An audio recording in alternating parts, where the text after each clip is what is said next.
iri jambo niryo tuganira none kuzageza ku cyumweru. Jambo rivuga ngo Imana ishaka umuntu umwe usa n'inkike umwe.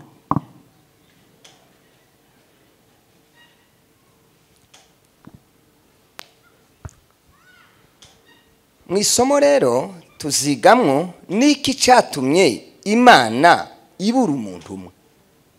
Hariya twasomye havuze ngo irabura ibura umwe. Kubera iki Imana yabuze umuntu umwe kandi abantu bahari? Tibari bapfuye bari bariho. Yari kwishaka umuntu umwe abantu bahari, abagabo, abagore, abahungu, abakobwa bari bahari. Kubera iki Imana yashakaga umuntu umwe? Yabuze umuntu umwe nako. Icya kabiri nari mvuze kuko Imana yashatse umuntu umwe. Icya kabiri kuko Imana yabuze umuntu umwe. Icya kabiri kuko Imana yashatse umuntu umwe. Birumvikanye? Kuko Imana yabuze umuntu umwe, kuko Imana yashatse umuntu umwe, nico cya kabiri. Kuko itashatse babiri.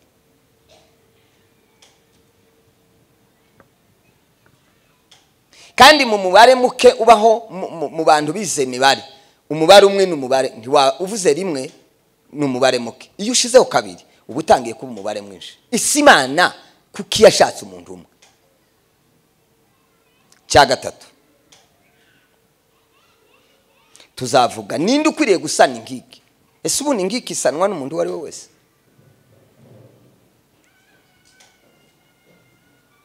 Cya kane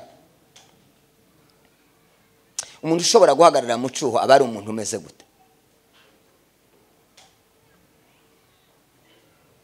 Cya gatanu umuti wotuma Imana irengera igihugu n'ubwoko n'umuryango niki? Umuti nawe tuzawuvugana. Ngira ngo birasobanutse. Tugiye gutangira. Ubundi nzaba umwigisha, sinzaba umuvuga butumwa wari uteze ngo nzatera za haleluya nkaninshi, ntazo nzotera. Kubera iki? Dufite ikibazo muri iki gihe cya none. Bisa naho twavuze ubutumwa ntitwigisha. Noneho haza akantu gato kagatwara abantu. Noneho ukibaza utese abantu bagize imyaka mu rusengero kubera iki ibi bintu bibatwara?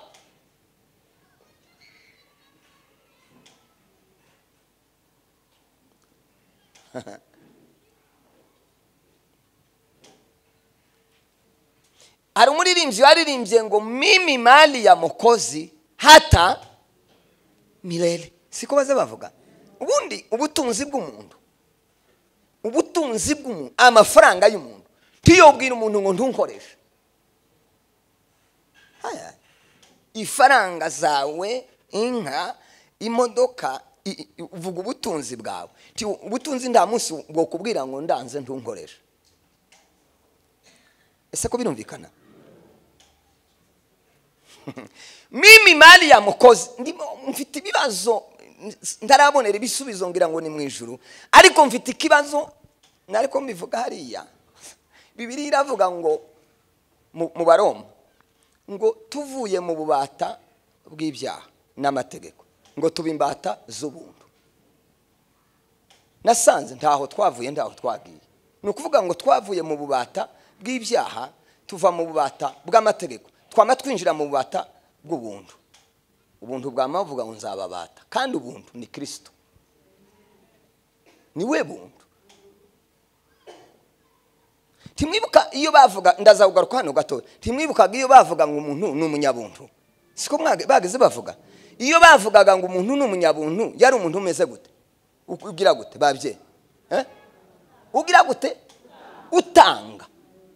Nukuvuga ngo iyo umuntu w'umunyabuntu iyo yatangaga icyitwaga ubuntu nico yatangaga, si ikintu cyo mu nta muntu bitaga umunyabuntu niyo bwabaga bumurimo atatanze. siko bimeze. Ni ukuvuga ngo icyitwa umuntu ni icyatanzwe. Umuntu bamwita umunyamuntu kubera icyo yatanze. Imana yagize ubuntu ngo imare kugira ubuntu iratanga. Icyo yatanze nicyo cyitwa ubuntu. Ninde? Ni Kristo. Nta buntu ni Kristo uriho. Uzosubira akakubwira ngo ubuntu azagarura avuga iki? Kristo. Kristo ngo amare yamavuga ngo nimba munakiriye ndababata. Birumvikanye? Uri imbata rero ya Kristo.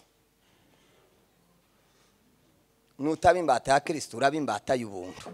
Ni hahandi ntaho uvuye ntaho ugiye. Ndashaka kwinjira rero muri iri somo. Uyu muntu umwe rero niwe nari nshatse kuvuga. Imana ishaka umuntu umwe. Urya muntu rero mpamvu yayishaka ni urya muntu yakuye mu byaha ngo imare kumuzana imuhindura ubutunzi bwayo. Ubundi imbata nyayo isanzwe yo mu buzima busanzwe. Hari habagaho imbata zine, reka mvuga imwe. Imbata imwe ikomeye yari imbata yaguzwe. Siko byari bimeze? Imbata ndizangurwaga. Ese muri hano muri kwa wicaza ni sinza nshaka umuntu ko murareba uriya karagire gute karavuga. Ese none murebe njewe nije ufite akazi. Ese turi kumwe? Imbata nyewe nziza yaragurwaga ikagurwa. Yamara kugurwa uwayiguze niwe wayihaga amabwiriza akayibwira ngo uricara ntiwicara, urahagarara uzamura amaboko yazamura, fukama ufukama. Nuko nibwo buryo bw'imbata. Tusohoka tugenda urambara gutyo uravuga gutya. Siko bimeze? Mbabazi ntitwaguzwe. Twaraguzwe. None wabahenze ngo muri mu buntu mwaraguzwe. Wabaguze yabaguze gusa ngo azabicaze ku ntebe areke kubategeka.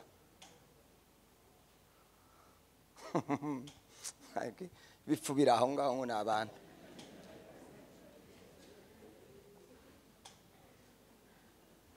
Ubundi hari ibintu tutakagombye gutinya. Twasanzeho idini ry'Abayisilamu riracariho n'ubu, abafurera n'ubu, abakatolika n'ubu. None hahoza abandi nabo bagiye mu buntu bakadutera ubwoba. Nje nizi iby'ubuntu. Abayobozi ngaba baratwigisha iby'ubuntu ku ishuri rya Bibiliya. Mweko muragira ngo bije ubunyine ngo ikintu caje ngo biracitse ubuntu. Twarabwize ku ishuri muri dini za ulimwengu bigutera ubwoba wewe tubizi nyine. Ubundi bareka kujana hari cyo wari ufite.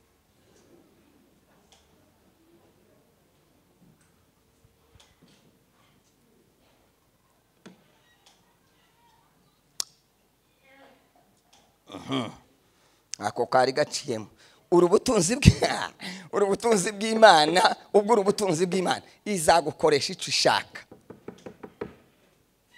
Turi nta kwishira nta kwizana kwa Yesu. Reka ta gusa icyo nkundira ububata bwacu tubanamwe n'utubasa ari we Kristo. Yaravuze ngo dushobozwa byose na Kristo duha imbaraga. Iyo atubwiye ngo dupfukame nawe azapfukama. Yatubwira tuzamura amaboko. Tiyo tubwira ngo dukore icyo adashobora gukora. Abi imbata zo mwisi bashebuja bakoresha ibyo batokora. Nengeze musobanura ako karumvikanye. Mokozi aliniondoa porini na sasa natunzwa sana. Mokozi wadore Imana yadukuye dereka twari nyeshamba. Tukiri mu mategeko tukibaswe mategeko n'ibyaha twari nyeshamba. None Kristo adukurayo ngo adukureyo aratuzana. Isiraheli mu mibereho yabo Imana yari yarabatoranije irababwira ngo ishaka kubayoborayo yo yonyine. Nije nzoza mbategeka, nzoza mbabwira ibyo muri bukore, muzoza mugenda uko mvuze, nzoza mbaha amabwiriza.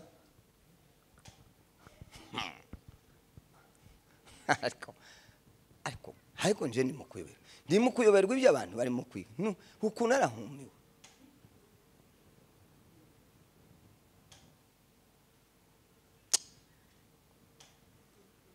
Umwana utarigeze asengera mu mazi, ntasengere ku musozi, ntasengere mu kibira, ntakoreje ntabona ibitangaza by'umwuka ngo abone umwuka wa Yesu Kristo buryo uzukora. ngo karaza. Ese hari abari hano muriho?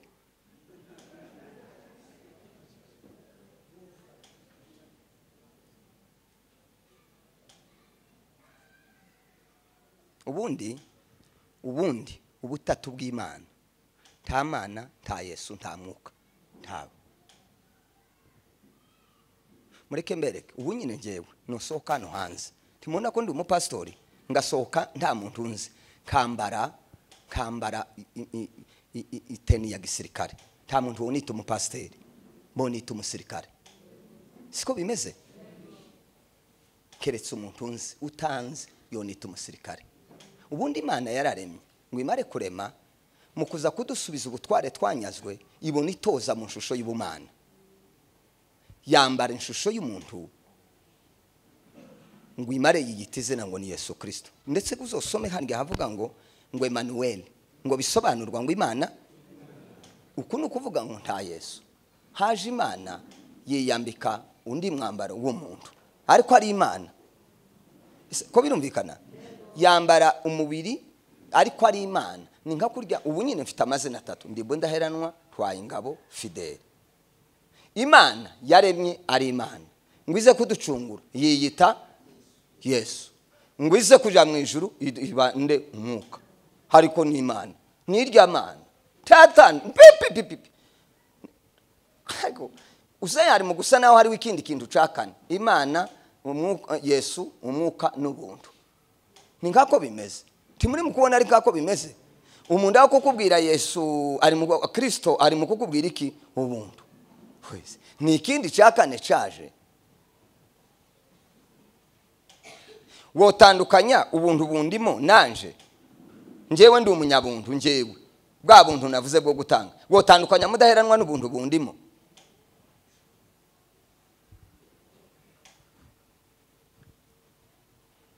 Cyangwa ikiremereye ni igikorwa nico kiremereye kuruta kugikora. Ubu nka kaguhuye telefone, kavuga ngo asane. Igikomeye ni telefone cyangwa igikomeye ni nyiri gutanga telefone? None se hano nibakaza bahohotera ibintu ngo nibamara babayobye, nibamara kuyoba nabo bishakira abandi. Ni nguko gashitani nayo yaguye, irava ngo ntigenda yonyine, kayishakira abandi. No rero ndacagarutse ko ese turi kumwe, ndacari kumwe n'Abanyisiraheli. Imana irabizera, mwimare kubizera, irababwira ngo nzaza mbayobora kuko bashumba batuyoboye, bakatubwira ngo nituzamura amaboko, niko bimeze. Bene uko nguko twamara umugumutsi wese iyaza kugumuka ntaza buri cyahagararira, na shitani nuko niko yabaye. Kandi kizokubwira ko umuntu yananiwe azahiyindi nzira, uwo muntu azoba yananiwe. Ngo we ngo sinahoraga numva ngo nayi naratanganyise, ariko wokurikira ikintu daboro n'ubupfu. Nta muntu wakurikira ikintu imyaka 30 ngo nyuma y'imyaka 30 ngo nayi narayobye. Nta muntu urayoba ngo agira amasaha 30. Uwo nda muntu burimo. Ubundi umuntu ushaka kugarurwa, kandi kizokubwira umuntu wayobye mu bisanzwe azayihuta. Umuntu wayobye asaguruka, hazaguruka ahandu iminota 10, ahandu isaha, ahagenda iminota 15. Kandi umuntu wayobye ntazayumvuza, umubwira uti hagarara ko wawe wihuta ngo yako ndagenda, kandi nyamara wayobye ngo inzira ndayizi. Oya wayobye kaza ugaruka icuye.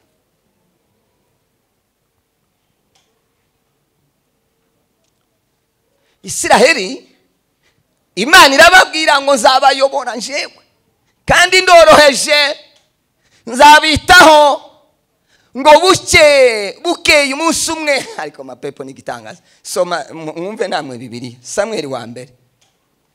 Ko ndagira ngo nsobanure rya jambo, niki cyatumye Imana ibura umuntu umwe muri Isiraheli. Hari abagabo bahari, abagore bahari, abasore bahari, abatambyi bahari, abavuga butumwa, abahanuzi bahari. Ese byagenze gute? Samweli wa mbere ibice 8 n'umurongo wa 4 ugere ku murongo wa 7, nkahantu nkarehare dusimbe 19. Samweli wa mbere ibice 8 umurongo wa 4.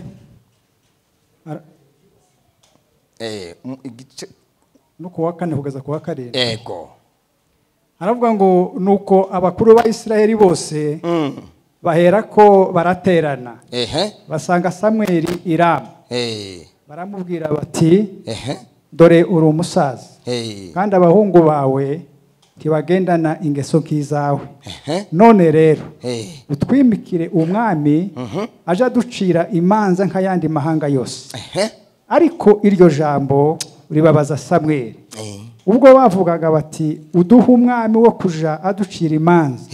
Nuko Samweli abitura Uwiteka maze Uwiteka abwira Samweli ati emerera abo bantu ibyo bagusabye byose nguko atari wewe banze ahubwo nije banze ngo taba umwami wabo. Amen. Umva ibitangaza 19 aho abantu banze Imana kunanga nje we mudaheranwa ko murabona hari ikibazo bifite Imana ngo Imana 19 ariko abantu banga kumvira Samweli baravuga bati biramaze turashaka umwami wo kudutegeka. Ese mwamaze gusoma mwunamuke rero uko hariho umuntu uko ushaka muri Samweli kubera kudasoma Bibiliya ashake nduwe ndangiza ke ayishaka rekera gutyo mvuge urabyumva.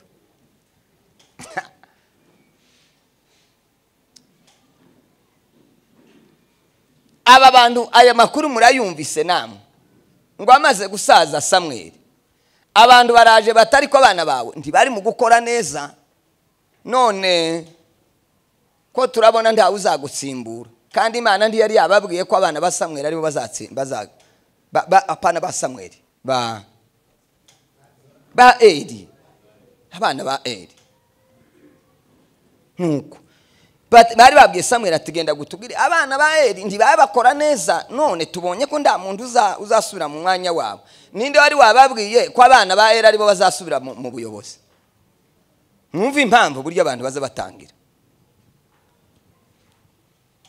None Samwe twanze ugende turashaka umwami. Samweli ati se murashaka umwami Imana iriho yapfuye se nayo yashaje bati no genda uyibwire ko dushaka umwami turashaka kumera nk'abandi.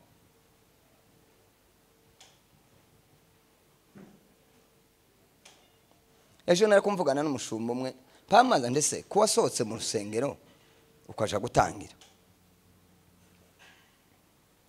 wasohotse ufite irihe yerekwa kuko iyerekwa n'ishurirwa biratandukanye. Iyerekwa ni umugambi wagize y'ikintu ushaka guhindura. Ihishurirwa ni uburyo ushitsa mu bikorwa kirya weretswe.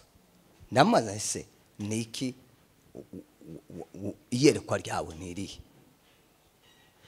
Uko warasohose kuririmba ni kurya gusenga ni kurya ritiririje ni rirya haleluya ni zirya gutamba ni kurya ntaho wavuye ubo waragumye aho waruri keretse ufite ihishurirwa ufite iyerekwa ryo kuba umushumba kandi ntaryo ribaho. Tayerekwa ribaho ry'ubushumba ngo wereswe ngo kuba umushumba ngo uje gushaka uburyo wawe cyakora ni iby'ubu nyine. Ngo uyu muzehe baduhaye ubuyobozi wamubaza batubwiye igihe kirekire twaranze turanga mubanze narindi moje kamubwira nta bushumba nshaka danse.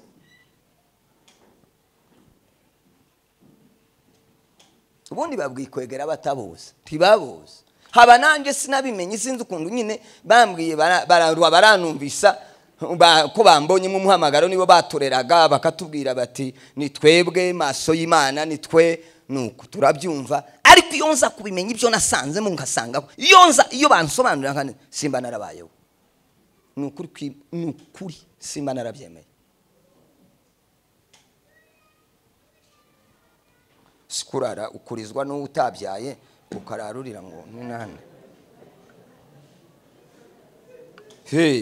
utabyaye mu mubiri ariko ukararurira kubera we ngo ntakora iki ntagira gutya, uhawe usenga ngo ahinduke gutya, ngo agende gutya, ngo akore gutya, ayo marira ukayarira, ukarara upfukamye, ukirirwa upfukamye. Mana mu izina rya Yesu Kristo hindura baba, wamara ukabwira umuntu ngo nareba aha ngaha akareba iriya, uzizo umuntu wakutse amenyo yose.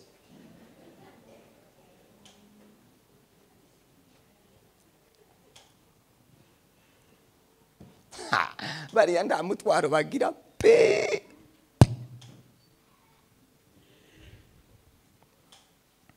Abantu babwira Samweli ngo turanze Imana ntituyobora, turayanze. Samweli ngo agenda ababaye, ngo ashike imbere y'Imana. Imana amata ari kubabajwe n'ubusa. Kare bakwanze, ubundi wabayoboraga se? Nije banze.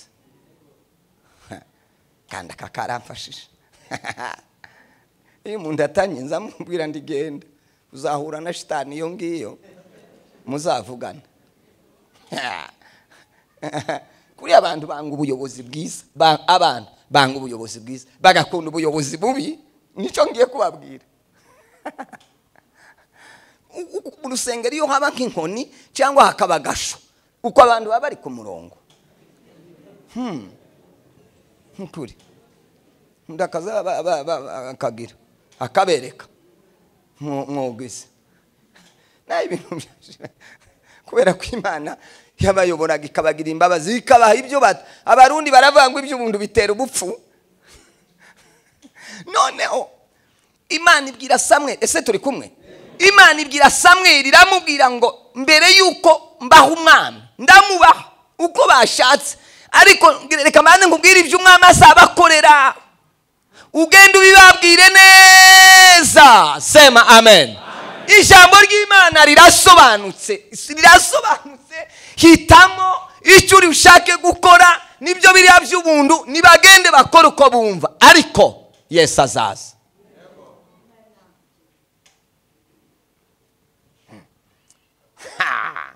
Imana yaduhaye umudendezo, nimba upfukama nudapfukama sawa, ja gusenga nutaja gusenga nta kibazo. Dawudi gewe yari yarabimenye. Igihe cya Dawudi bageze bavuga mubaze kwa naka mu nzu ya Dani, Yuda, Binyamini, ni bande batasenze? Hari abatasenze bati mugane matera amabuye. Ntasoni. Ariko cyo gihe naco cari gisa nka hari nka cisa. Nanje ako nanje ndibyoborohera kweri kabisa. Nariko mbibabwira abantu twazanye. Nje sinza mbabazwa umuntu ndi yatanze amaturo ni cacumi. Aya uyarabizi nawe nabaye nk'umuyobora. Mbabazwa n'umukristo utaje mu materaniro. Jewe nza mbabazwa n'umukristo utarwaye, ufite imirimo yigenga, n'uyifite ni bake bazabageza saa moya. Nza mbabwira ngo muzamuza umara iminota 5 unereke ubwo bushake bwo kuza mu materaniro. Nico kintu ngire kibazo ngira n'abakristo nuba kubise nogiye ngura umuntu mu nzu n'inkoni tugende.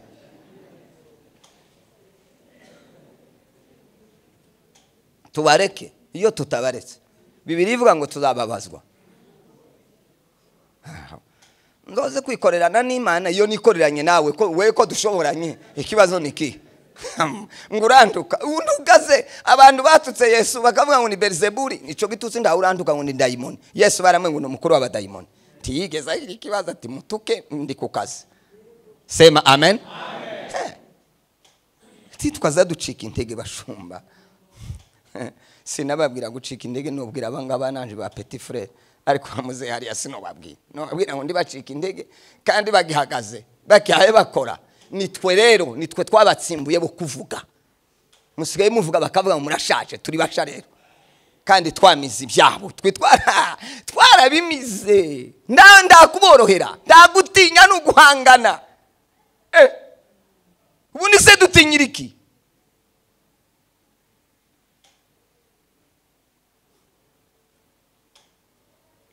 Shumundi ari byo navuze umwana umwe nawe aja kuri YouTube ngo aja kuvuga. Ndamuhamagara. Nyamwira wewe witonde. Nimba ugishaka kuba kuri yisi witonde. Ufite amavuta masha no gukuraho ukava. Abantu batatu bagira ibintu bikomeye byo kuvuga bikaba. Umushumba arimo. kandi narabibonye n'aya maso yanje aya narabibonye apana si ibintu by'imigani sinibyiterabwoba narabibonye nabonye abantu bashatse ngo baransotora ndambwira Yesu ubundi se Eliya yavugaga ngo umuriro manuke wagiraga ngo byavaga umuriro nduri mu ijuru urupfu se muzamuya ngo rubahe Yesu ni urufite Imana ni irufite uvuze gusa ati tunga ka gatoroshi kawe haje kurya ibyo mwisi naho mu ijuru ndiyojayo yagize amakosa bose muri mukubona bagira gutya bititiza nuko ducecetse tukabareka ngo turebe ko bazahembuka naho ubundi twari kubakuraho taterabwoba oya mu kanwa kacu harimo sema amen Bibiliya vango ku rurimi habaho imbaraga zo kwica no gukiza ngo urukundo azarya ibyo kurya by'urwo rurimi ubundi ndaburozi buhaba bukomeye nk'ururimi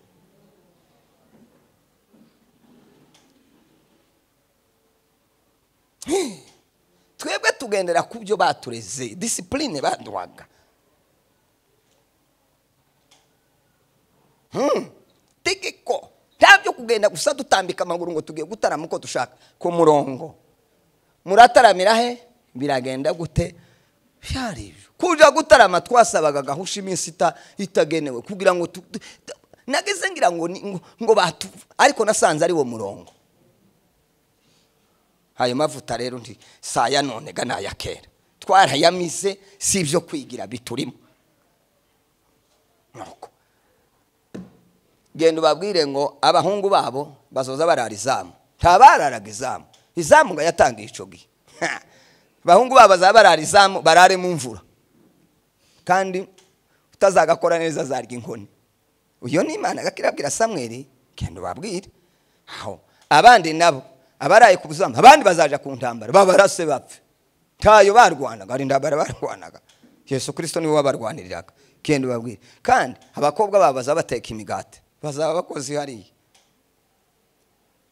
abakobwa beza bose azabatwara agende mubabwire ayo makuru imirima myiza yose azayitwara bazaza batanga umusoro niho hariya twasomye ngo aragenda ngo amare Samweli ababwira ibyo baravuga ngo biramaze uko abantu barasaze komanga ngo batanga ibunyine ariko ndutuza abantu ngo biramaze ubwo ntabwire najana abakobwa ni sawa nadutangisha umusoro ni sawa najana inka nziza ni sawa najana imirima myiza ni sawa natuzoza dukubita ibiboko ni sawa biramaze ibyo byose Imana yavuze biramaze tituyishaka yo ako Israeli nibo bambere Ezekiel aravuga ngo kandi nashatse umuntu umwe ndashakisha muri Israeli ndareba mu bagabo ndeba mu bagore ndeba mu bahungu ndeba mu batamzi ndeba mu bayobozi b'igihugu ndareba Bibiliya iravuga ngo muri Zaburi ngo iziranganya amaso yayo kwisi sema amen abantu ngo kabareba ngo ureba mu kiganza kandi sireba mu mutima twebwe ikibazo twagize nigeze gihe kimwe umuntu mwarambira ngo asenze amara iminsi 40 atarya atanywa ngo ave mu masengesho ngo akazareba umuntu mu mutima gutyo akamasomo umuntu akazamusoma intekerezo nama mvuga ngo ngiyeyo teka nanje ni mare nzasoma abantu kandi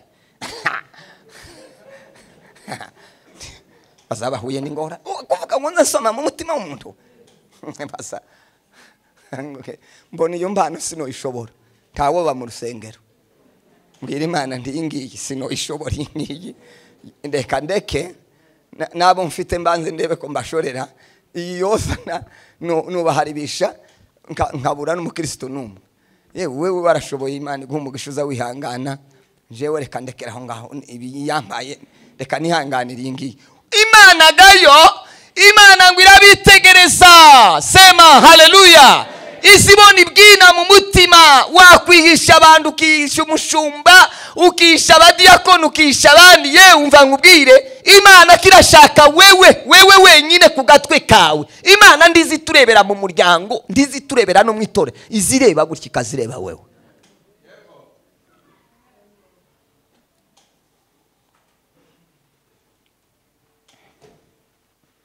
noneho Imana ngo imare kubona ko byanze iravuga ngo ntibagende. Ico gihe gaca Sawuli, umwami Sawuli ni wategetse wa mbere.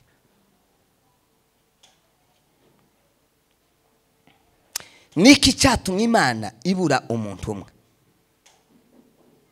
Ngiye kuvuga ibintu bitanu cyangwa se inzego zitanu. Ndabanza mvuge Imana ibyaha yabonye mu bayobozi, abayobozi b'igihugu, kubera ko mu isezerano mu gihe cy'Abanyesiraheli n'abayobozi n'ubutegetsi bwayoborwaga n'Imana. Abayobozi ndavuga iho simbitindaho, ndagenda mbivuga gusa ibyaha by'abayobozi. Icya kabiri, ibyaha by'abaturage. Abaturage birumvikana, abaturage b'Abisiraheli. Ibyaha by'abatambyi, ibyaha by'abahanuzi. Imana icyatumye Imana ibura umuntu umwe nuko izo nzego zose Imana yakishije abayobozi b'igihugu ngo yayireba ko yobonamo umuntu urengera igihugu, iramubura. Igarura amaso ati reka bwo mbuze mu bayobozi, reka ndebe mu baturage b'igihugu, ngo yitegereze abaturage, ibanyuzamo amaso, ariko biteye ubwoba, ngo yitegereze ibura umuntu. Iravuga ati basi reka mpindukire ndebe mu batambyi, ngo irareba mu batambyi, ngo yitegereze, irahebura. Iravuga ati basi reka ndebe mu bahanuzi, ngo ikubite ijisho mu bahanuzi, isanga aho byarapfuye.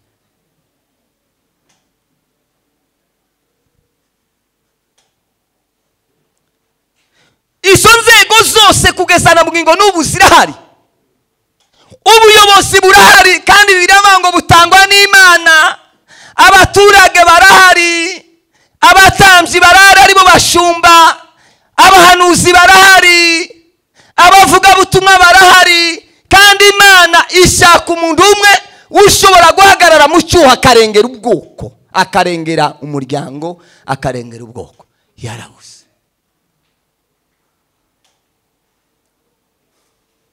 Ko muragira ngo bari baravuye mu nzu y'Imana se?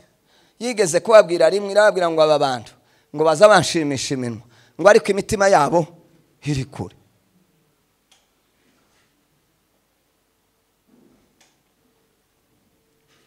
Ndabisoma gusa.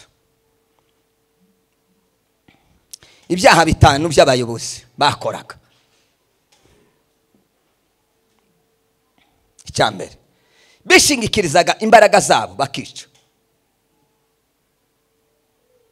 Ubu se ndibiriho, tibikorwa, tibibabaza Imana. Imana ndibabara. Nimba twemera ko turi abantu b'Imana, ubwo buyobozi ndibuhari. Kwishingikiriza imbaraga, akumva ko akomeye. Ba Nebukadinezari kumva ngo abantu nabe.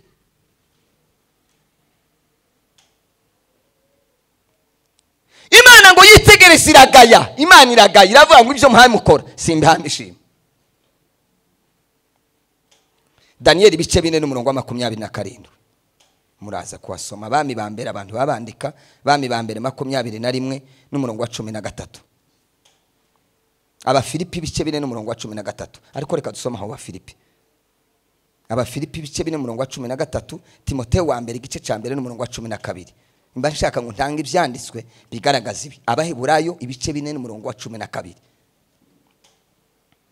Soma Abafilipi 4, urwandiko Paulo yandika Abafilipi 4:13.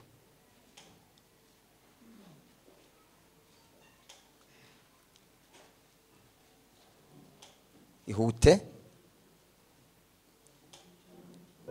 4:13.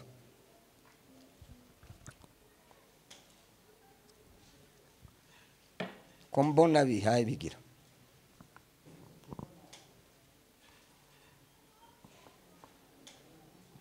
Dusome mu izina rya Yesu. 4:12. Oya 13. Aravuga ngo nta cyaremwe kitagaragara imbere yayo, ahubwo byose bitwikiriwe k'ibyambaye ubusa mu maso y'izatubaza ibyo umuntu wariga akora ibindi Pawulo yandikira abifilipi ababwira ngo ntagishwe imbere y'Imana ibintu byose bisa n'ibitwikuruwe.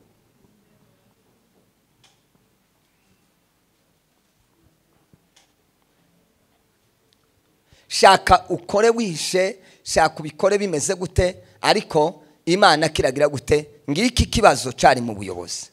Icya kabiri, imitima yabo ngo yari imeze nk'intare yivugira ku muhigo. Intare yivugira ku muhigo. Imitima y'abayobozi uko yari imeze, bari basa n'intare yayivugira ku muhigo. Ndagira ngo abakera nimo bazi ibyo ngibyo. Intare kuvuga ngo isange iri icyo yishe. Imitima yabo ni ukuvuga ngo nta mutima w'imbabazi wari ubarimo. Kandi Imana ndishobora gukorana n'umuntu udafite umutima w'imbabazi. Cyaha cya kabiri, muze gusoma Sefaniya ibice 3 n'umurongo wa 3. Cya gatatu, imitima yabo yari yuzuye kunyaga abantu ibyabo ndetse no kubica. Kunyaga iby'abantu. Ko ndasobanura icyatumye Imana ibura umuntu uyihagarara imbere. Ese turi kumwe? Abacamanza ibice 3 umurongo wa 25, Imigani 22 n'umurongo wa 22. Yesaya ibice 10 umurongo wa 2 n'umurongo wa 3. Cya kane, imitima yabo yari imeze nk'amasega agiye mu mihigo. Imitima yabo yari imeze ngiki nk'amasega agiye guhiga. Umuntu wahize neza akabona imbwa yageze mu kirari, ntiwoyifata kandi uri shebuje. Izi simba yiri mu kirari. Nuko niko imitima y'abayobozi yari imeze. Mana ngo irareba, ninde urengera ubwoko, ninde urengera igihugu. Birahari hari igihe dusenga, hari igihe twinjira amasengesho tugasenga Imana, tugahamagara Imana ikabanza ikareba iriya mu buyobozi. Imana iza gukora izibanza ikareba iriya mu isoko ikitegereza.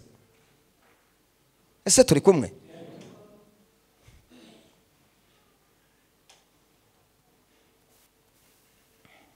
Nico gituma Bibiliya dusaba gusengera iki? Ubuyobozi. Mana mu izina rya Yesu Kristo dusengeye igihugu, utabara abanyagihugu, tugasengera abanyagihugu, tukibagirwa abayobozi.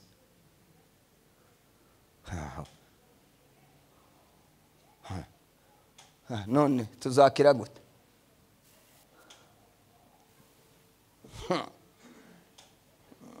Wakwitinza ahantu wenyine kandi wawusenga amafuti. Kandi kenshi dusenga amafuti kuko ntitwigize no gusenga. Umuntu azama baduka ngo azi gusenga. Abigishwa ba Yesu baramubwiye bati twigishe gusenga, ntitubizi. Yohana we yigisha abantu. Wewe ndi watwigishije. Turi mu gupfa kurorongotana gusa, kandi nibo dufite benshi.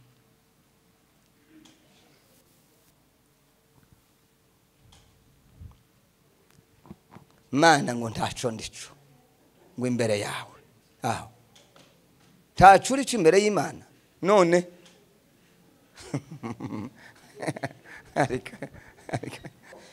Matayo, muhandike Matayo ibice 10 umurongo wa 16. Ibice 10 umurongo wa 16. Ibyakozwe n'intumwa 20 umurongo wa 21. Reka mbasoma hangaha. Ibyakozwe n'intumwa 20 n'umurongo wa 29. Ibyakozwe n'intumwa 20 umurongo wa 29. Wahabonye?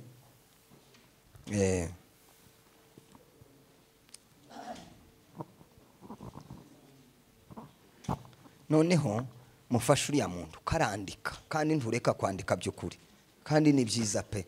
Reka dusome. Uko wandika 20:29 haravuga ngo zi yuko nimara kuvaho amasega aryana azabinjiramo ntababarira umukumbi. Uyu ni Pawulo wari kuvuga, aravuga ati ndabizi nimara kubavamo amasega azoza. Iyo bavuga amasega handi baba bavuga imbwa. Ubundi imbwa n'amasega biratandukanye, siko bimeze? Imbwa nizirya tuzadutobera ziri mu rugo, amasega nayo mu gihuru. Masega arabwira ati amasega azabinjirana bamare nimara kubavamo, mube maso. N'abantu yari kwavuga, abantu bahindutse, abayobozi barahindutse. Amasega, isega ni ritabagura, ni ryica. Imbwa zo mu ishyamba nta kindi ziko n'ukwica. Imana iravuga ngo aba bantu buzuye kwica gusa nicyo kibarimo, ntaworengera igihugu ntawe nocamo. Kandi niko bimeze n'ubu niko bimeze.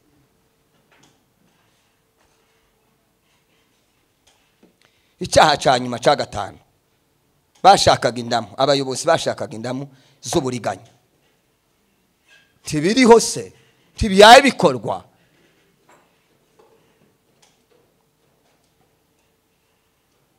Abanyefeso ibice 4:14 6:11. Rwandiko Pawulo yandika Abanyefeso 4:14 ibice 6:11. Yosuwa ibice 9:4.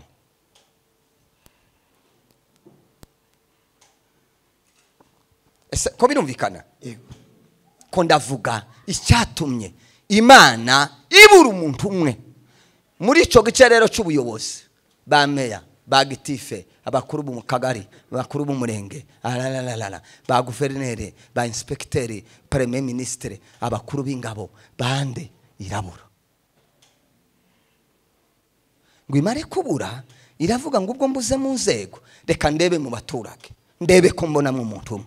Ni nka kurya bavuga bati mu itorero bashakishe mu bayobozi barabura, reka turebe mu banyagihugu. Simvuga ibyaha byabo ni byinshi, ariko ndavuga naho nka bitanu. Ibyaha abanyagihugu, icyaha cya mbere bavuga ngo abana basuzuguraga base na banyina. Abana icyo gihe abana basuzuguraga base na banyina, tibiriho?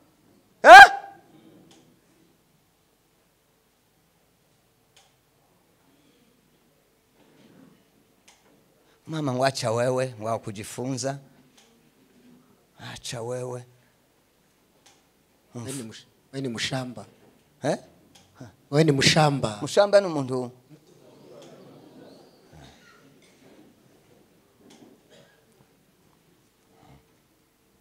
Nibyo twari kumvuga hari. Murebe ibipfu by'abana, ise ndiyize na nyina, ariko bakamenya ubwenge bwo kumujana ku ishuri, kandi bakamukubita ngo yige, bakamushakira n'uburyo akiga, akarangiza primaire. Tibavuga ngo niyicare, batija kuri secondaire. Yava kuri secondaire atoya, uraja hehe? Kuri university. Yava kuri university, bagashakisha uburyo yobona akazi. Yamara ngo wewe ni mushamba. Hagati yawe nawe ninde mushamba?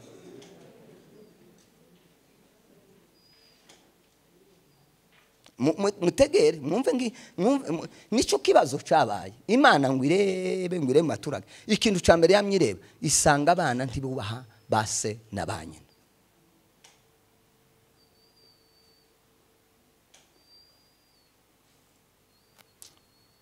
Kuyu muryango wagiriwe imbabazi, ukabwira abana bakakumva.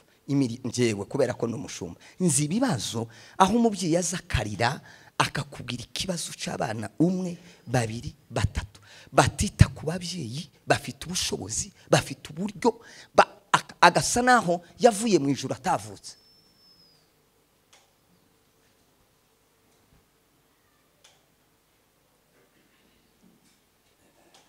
Mwabana nyenye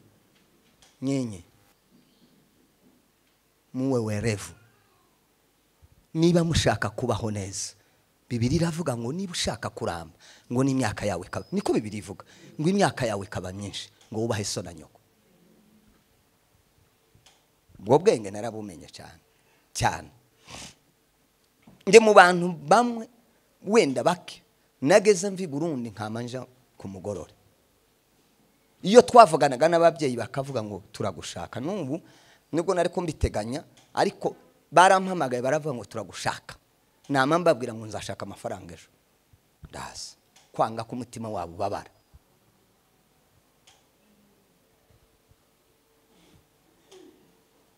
Kandi byavuye hanini.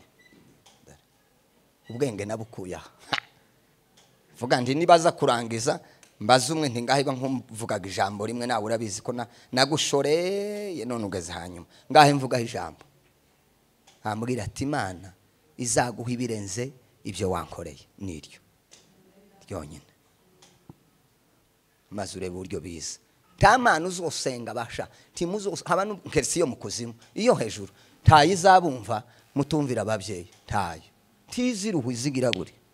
Kandi nayo ari umubyeyi, ega nayo ni umubyeyi. None nditura abana bayo tutayumviye se uzugira ngo izinezerwa kuraje kwasama ngo irakumva, kandi nayo izabana bayo bayubaha ko ari biza yumva. Ako gaciyemo mbonye ko gasana gaciyemo, mwana w'ubwenge arumvise. Ubundi reka mvuga utungutu, hari ibintu nka bine abana basabwa gukorera ababyeyi, nka bine reka mbivuge nihuta. Se nkabyo byiza mbivuge bana bacu. Icyambere kubaha ababyeyi, aho urabisanga kuva 20:12. Kubaha ababyeyi, respect, kubaha indero. Ubundi ku ishuri umuntu yafataga amanota 95 akabura akagira indero nke, akagira discipline nke, bakamwirukana ku kigo. Kandi afite yabaye wa mbere ku kigo kubera kutuba renvoi définitif pu genda kisi cyana nigipfukira aho ngaho. Cyana kituba umukristo tubaha toka to hundi se mureka ngo yicara hagira gute. Twaje ambagenda bambwira mushumba kintu yakoza ndaneze. Ako iyo umuntu numva hayafata imyanzuro nzana niho nzamvuga mu ndimi njewe, niho nzanuzurizwa. Umuntu wafashe imyanzuro mfata imyanzuro we muze yarabizi nageze mfata imyanzuro kandi arababyeyi maze kuba revene bene irya simusiga bakavuga bati uyu mwana yarasaze, bakavuga ngo umwana nyine nari umwana n'ubundi nubwo nari revene. Nageze mfata imyanzuro idasubirwamo. Ibi mbaye mvuga arahari n'umubyeyi mwamubaza. Nageze mfata imyanzuro nuko bikabirarange akamabwira ngo mudaheranwa ndamuzi nimushake murekere gutyo ntimwirirwe munavuga.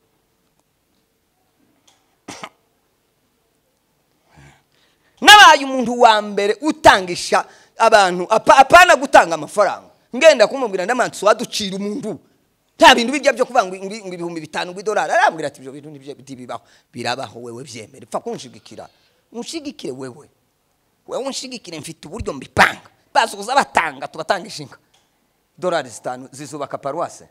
Arabizi twigeze gutunga inka zirenga 40 muri paruwase, twabivuganye aranshigikira ndamanda kwereka uburyo mbikora. Byarabaye izo si yarahari n'umubyeyi.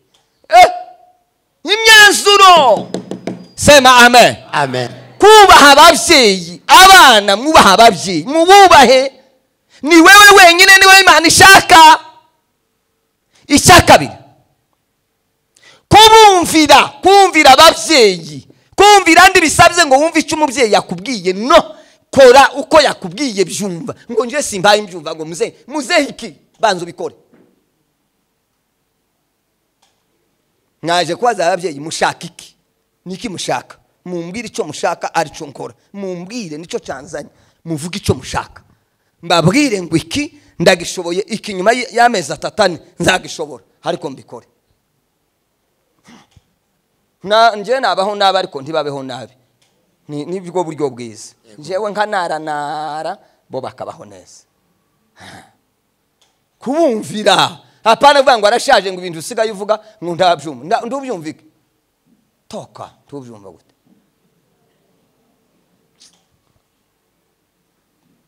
Umuzehe mbanzure kengo ibyawe birashaje birashaje bishaje ndi muzima kandi yarwaye ariko abantu barasaze n'ukuri kw'Imana uko twabaye gute abo ko ndavuga gute ko navuga nanje ko navuga n'aba bato ko navuga n'abandi abafite base bose n'abanyina mwese niko bitegezwa kumera mukareba uburyo Imana yoreka kuvugana natwe hereka nako gatuma dusenga nditwumvirwe kubera ko tuvira ababyeyi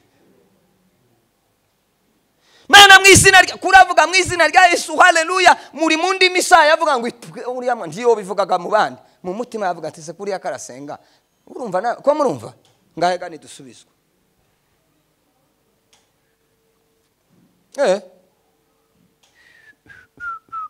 kumvira Abakolosayi 3:20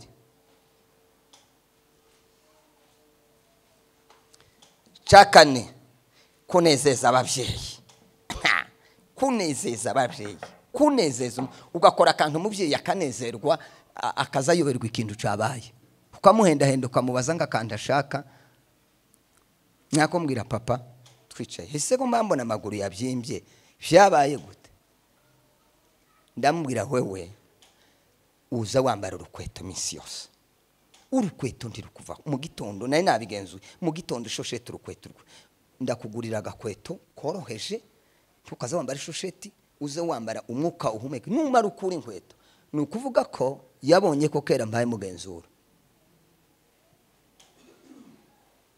kandi niko bitegezwa kumera nije ukureba kwitegereza yaraje ndahande nari naraye ahantu ku cyumweru araza tuje gusengana nkumare ntameze muze kutafunze igitoko utatebeje kurazana ishati wewe ngo yarashaje ndoya ushaje sana ngwereka uburyo bigenza nibwo buryo bwiza upange neza nubwo ushaje ariko nyine ishati benkiyinjira ngo amarana biko wabona komeze neza none organiza kuguhagurutsa mbaye nshima ariko nyine kose nyine kusazane yanani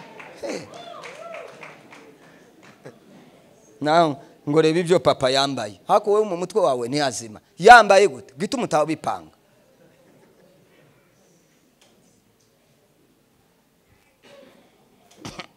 mama nanda yandeze wewe nigeze kumubona yagiye mu bukwe mbona ikintu kishora kimwe yambaye namandi cyagishora wari wambaye no kiriya sico wari wagiye mu bukwe gute mare mbaza muri umuna wanje gapa wari ko wifotozanya na mukecuru afite kiriya binani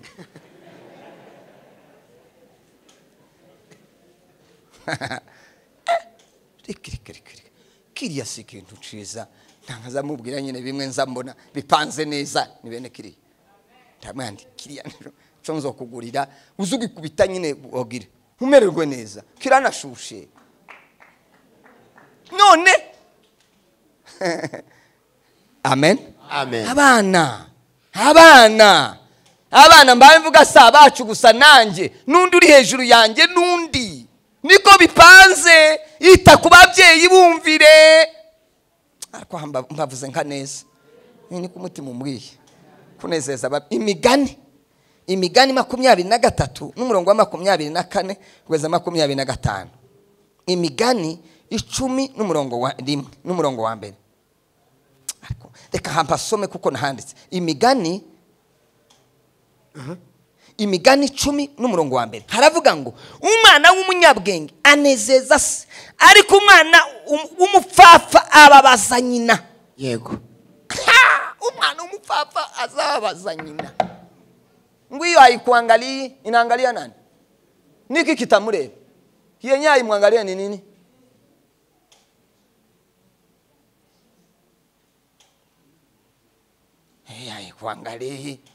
haikuangalia uzio wavuye di haikuangalia chage yageza guheka kutageza vangu haikuangalia ariko kunezeza ababyeyi icyakane ndagira ngo ni cyakane kwirinda gusuzugura ababyeyi imigani 30 n'umurongo wa 17 arabangwa ijisho ry'useka se akanga kumvira nyina rizanogorwa n'ibikona byo ariko ijambo ni ryiza rizanogorwa n'ibikona byo kandi ibyana by'ibisiga bizarimira imigani ariko bijyana izizama umva nawe imigani 30:17 Kwirinda gusuzugura ababyeyi. Salomo wari wuzuye ubwenge, n'abana yaragiraga se, yari yarujuje isi. Aravuga ngo ijisho ry'useka se akanga kumvira nyina. Useka se akanga kumvira nyina. Yamavuga ngo ariko uyu muntu ni wa mbere. Mwumvise uko yavuze ngo none abavuga ngo rizanogorwa n'ibikona byo mu bikombe, kandi ibyana by'ibisiga bizarimira. Aho ninje wahanditse. Ariko Bibiliya we, ndabwira twese twokumvira ababyeyi, tukumva ababyeyi tukabanezeza. Isi yogira amahoro, isi yogira umutekano.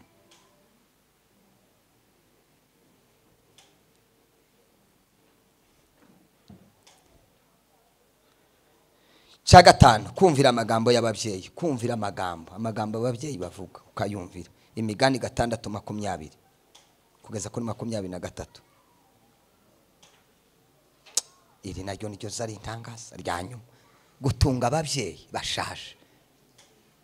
Gutunga ababyeyi bashaje. Gutunga ababyeyi bashaje. Izo ni inshingano z'abana. Ni muri Bibiliya niko havuga.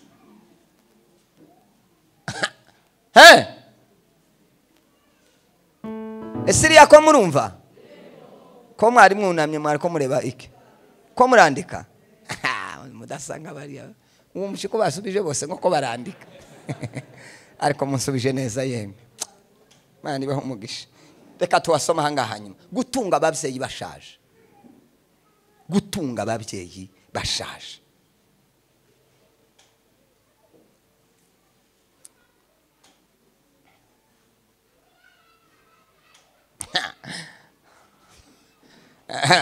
Timoteo 5, urwandiko Paulo yandikiye Timoteo wa mbere ibice 5:3. Reka pastor hasoma.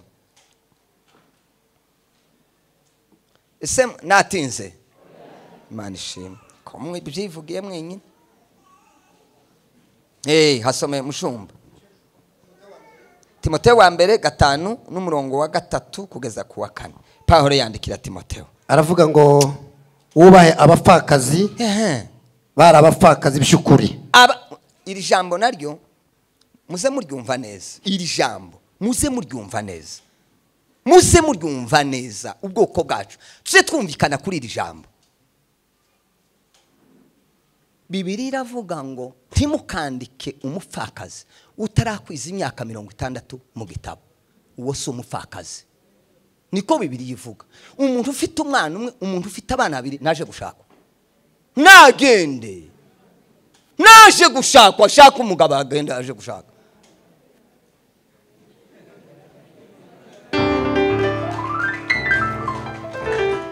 Niko Bibiliya nditwemerera kwandika umuntu udakwije imyaka 60. Yamara agatwanira ngo atwayinda ngo nibamute. Bamutenge gute? Mwari kumubwira ngo ndakora ibyaha.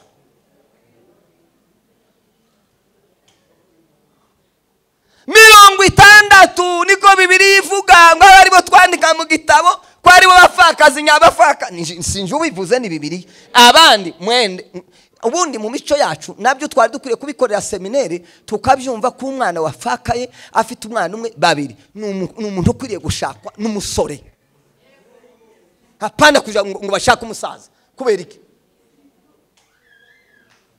Ubundi se ubundi reka ngaruke gasiryo somo ndi. Amen.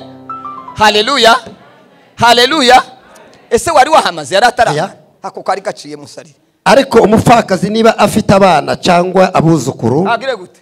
Babanze kwiga kubaha abo mu muryango wabo no kwitura ababyeyi babo ibikwiranye, kuko ibyo ari byo bishimwa imbere y'Imana. Bituriki ababyeyi twebwe turabo kwitura ba data na ba mama ibyo bakoze nibyo bishimwa niki n'Imana. Bafana shake ndabishime mama ndabishime ariko bishimwa niki n'Imana. Sema amen. Amen. Nishingano sibyo kwirwa baguhenda henda ko baraguhendera iki keretse uri umupagani. Nishingano zanjye kwitura papa no hariho umuntu waje hano, madame yohereza mama igitenge, mwashike papa yamavuga ye ati ni wewe ga, ni wewe uri ku murongo. Nanje ngunze kuza nguri ikoti n'ipantaro nyine costume, nguri ishati, nguri urukweto, ushike ndamande. Ibi byari byasigaye ga, cya gitenge cyaje mbere, ariko ibi byari inyuma nabyo byari ko bisa. Nta myenda kawunzabizana nje nyine. Kandi wari uvango nyine niko nabi pa niko bitegezwa kumera, hatagira umuntu ubabara ngo avuge oya ni itegeko ry'Imana umuha ntashime. Hari abantu bazaba ngo ababyeyi ndi baza bashima, ntabwo mubyeyi utazushima, ni ikinyoma. Uba wamusondetse ukamuhindica ndikize. Mubyeyi udashima nuwahehe? Kare umubyeyi ubundi haba nubwo wozana kandi ukangana ngo ahubwo karamunezeza, akavuga atari buriya umwana azantekereza ngo jewe ngo abavyeyi ndibaza bashima, ndacu uzubaha, ndacu byemere.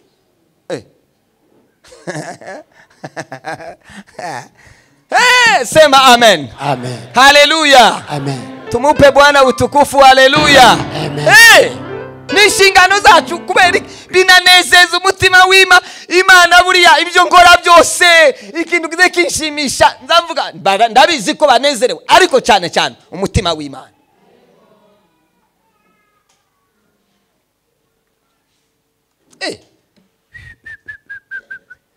Ibyo bya mbere ugifite ababyeyi tukishira imbere, uzoza wishira inyuma ngo urumva ngo ndiko ndareba abana banje. Abana bawe nzambwira abana ubwana bwacu bwagiriye, ndababwira mva mbabwira nje ndishoboye, njewe aho ngeze ni sawa, mwebwe muze mureba data na mama, niba mara gupfa bagiye kwa Yesu muzobone kundeba, muze mureba hariya jewe mundeke nje inzi buryo nzabaho. Tubanze tubasendekeze Yesu abahamagare sawa, niba mara nanje bagire gute bandebe. Ubanza kureba abawe cyage wewe yari kwareba nde? Wewe ubaye wande se iwe arabo wande, nimugiye kureba abawe hanyuma umushizari iwe arebwe nande uri wawe. Nigeze kugenda muze arabizi, papa ari arwaye araremba, barampamagara ngo ngende mu nzira hariya nta muntu wacaga hariya mu Gatumba, byari bigoye biteye ubwo. Barampamagara mbwira abana bama bahaguruka barasara, baravuga ngo bareke barashaje, ngo bagende, ngo nimba ngo muze hapfuye, ngo nuko ndabwire se niki kiyakibatera kumbuza ati woje gupfa, inzira ndi imeze neza kandi turacagukeneye. Uko mungeneye niko data na mama bankeneye, uko nyine uko mwamutekereza nanje niko bimeze ngo yangu. Okay, mwebwe aho mbagejeje Yesu azabatunga mwimenye. Bye, ndagiye. Ikiyabwira ko byari bikomeye mu kugenda nafatiye moto harya kuri douane hariya mu gato, ndayibwira ngo wiruke keretse igiti gitambitse mu nzira, nimba nta giti ukubwira ngo hagarara uvuga ngo kuranumva ati amazi Imana data iranemerera ngo dutere intambwe amaze imvura iragwa. Nama mubwira ngo we ntiwugame ndakongera ifaranga tugende muri iyi mvura ni Yesu yizanye.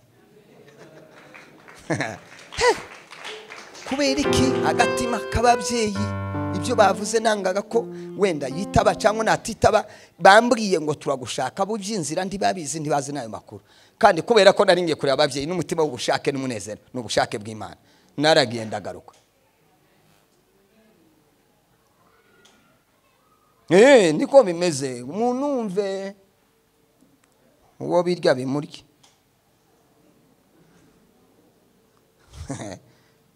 Nariko mvugaga abaturage ibyaha bari bafite, abana gusuzugura iki ababyeyi. Icyaha cya kabiri bari bafite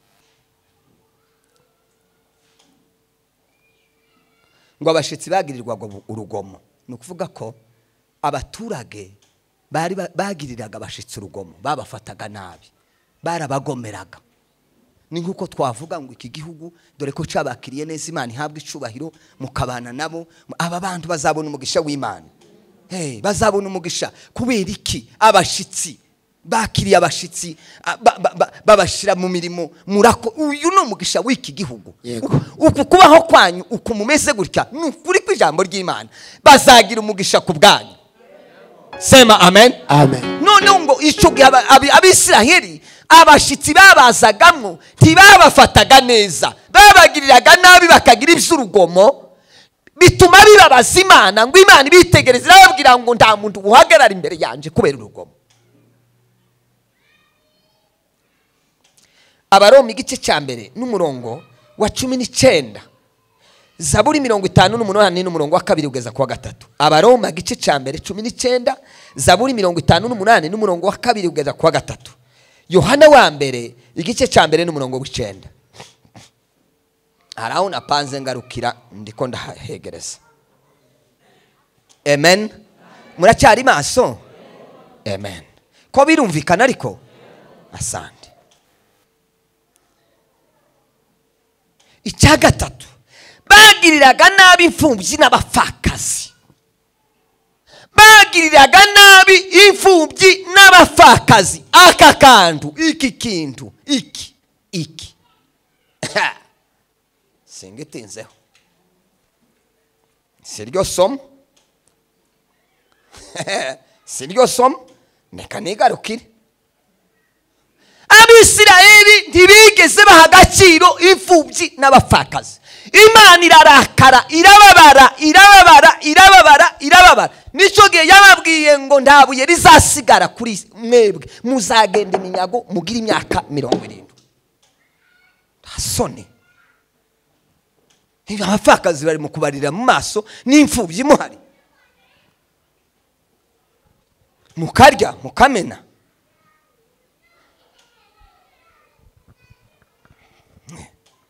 Ariko uzi gusenga mwuzuri imbaraga za Yesu Kristo, ngo mwuzi imbaraga, abapfakazi bahabarira aho ngaho. Imana ndiyo ruha yumva.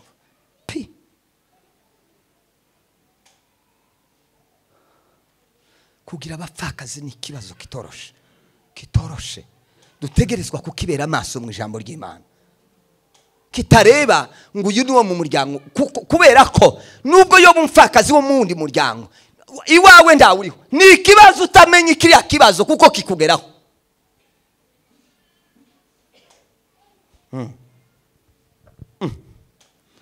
Wane uriya muryango ntuza wita ku bapfakazi gute se? None wabibonye? None kandekera kuva 22 n'umurongo wa 22, gutegeka 10 n'umurongo wa 18, 2 kugeza kuri n'umurongo wa 22, gutegeka ibice 10 n'umurongo wa 18, Malaki 3 n'umurongo wa 5. Icyakane, basuzuguye ngo ibyera by'Imana, basuzuguye ibyera by'Imana. Iby'Imana barabisuzuguye, ariko murebye ibintu yabikorwa by'ukuri.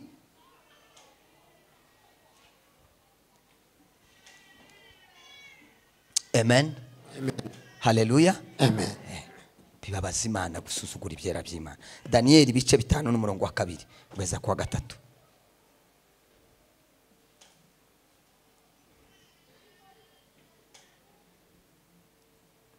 Reka mvuge iki cya 5.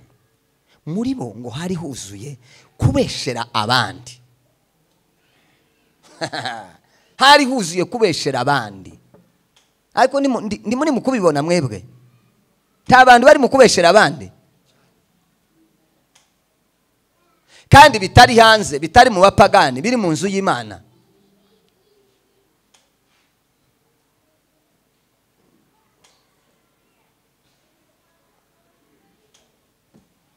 Ngo uyu muzehe harahari, twarasenze turasenga twuzuye imbaraga, arabizi ibitangaza n'ibimenyetso, ariko nta kibazo twagize ngo intambara y'amarozi ngo intambara y'iki arahari, ngo tuvuge ngo naka ngo ni umurozi. Twogiye ko kurupfu rwacu rwari rubaye muzehe timumubone gariya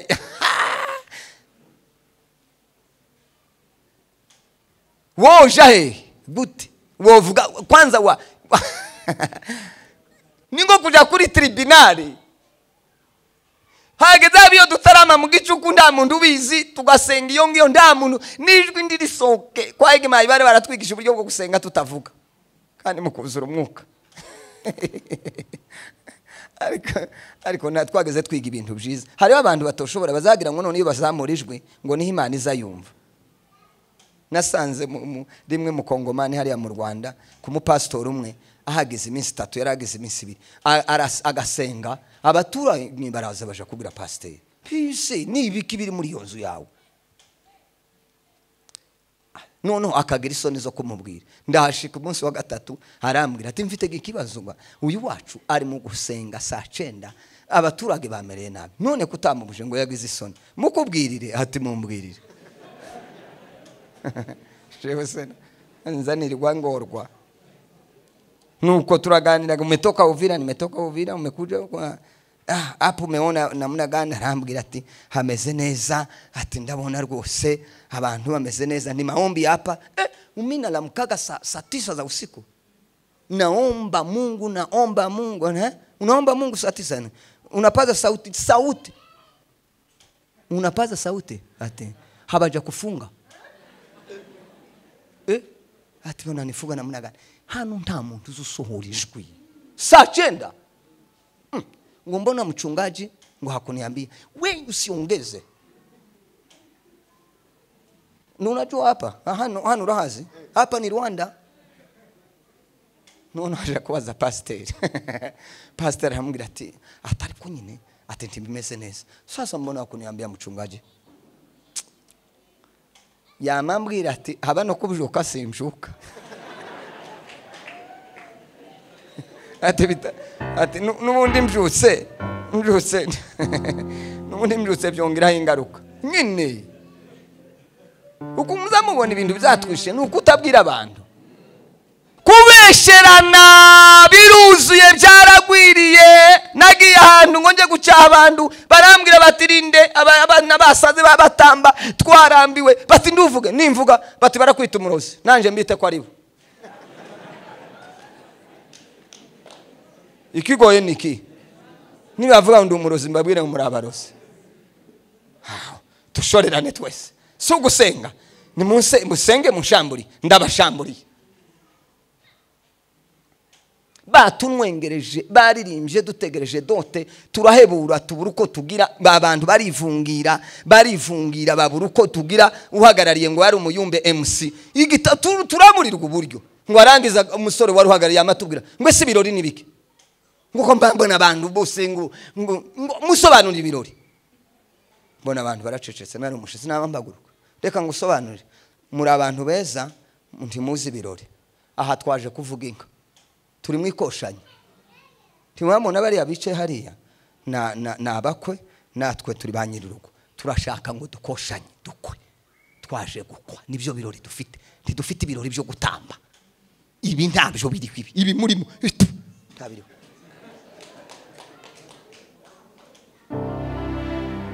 Ikindi gikonkoboke naco cyama gikonkobokaho ngo arabaza nawe ijambo ribaza ngo none ngo ibi ni bibi ngo kuba baririmba ntoya kuririmba Imana ni byiza mubijane mu rusengero hariyo musha mutureke tuvuge inka amabara yazo tumara tuje mu rusengero muje kuririmba.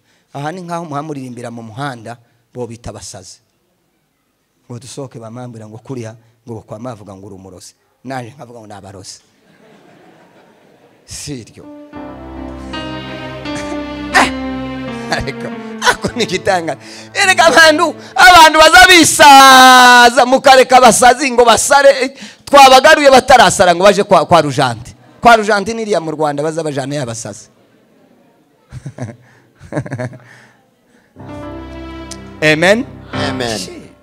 Tugarura abantu tubagarure tubagaruze neza, tubabwire neza mu rukundo, nibanga mu rukundo.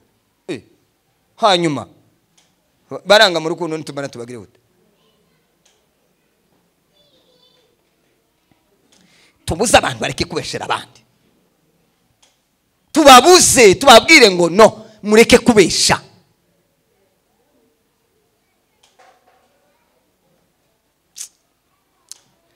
Nuko akankarangije Itangiriro 39 umurongo wa 12, Matayo 5:11. Ese ko birumvikana? Twavuga ngo haleluya. Imana yabuze umuntu kubera iki? Kubera ibi. Iritegereza yamivuga ati nta muntu notora muri abaturage, imitima yabo yarapfuye kubesherana gusa.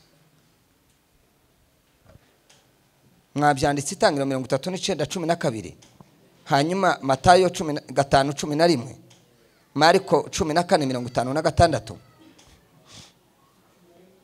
11, 14, Mariko 14:56. Ngiye gusoza, tuzakomeza ejo. Amen. Haleluya. Ezekiel aravuga ndiko ndashakisha umuntu umwe ngo hagarara mu cubo kugira ngo ntarimbura igihugu, ntarimbura ubwoko, ntarimbura umuryango. Ndashaka umuntu umwe. Ejo nzavuga icyatumye Imana ishaka umuntu umwe. Nta Mana ikeneye abantu babiri, ikeneye umwe, kandi ni wewe. Haleluya. Ni wewe Imana ikeneye. Reka kureba pastor, reka kureba abanyamasengesho, reka kureba abayumbe, reka kureba abavuga butumwa, reka kureba aba protocol, reka kureba reka abadiakoni. Imana irashaka wewe.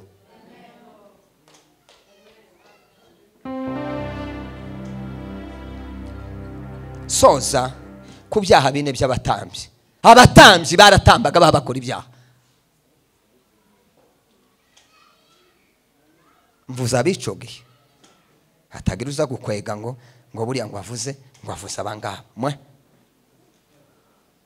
Mvuza bicogiye, batambyi bicogiye.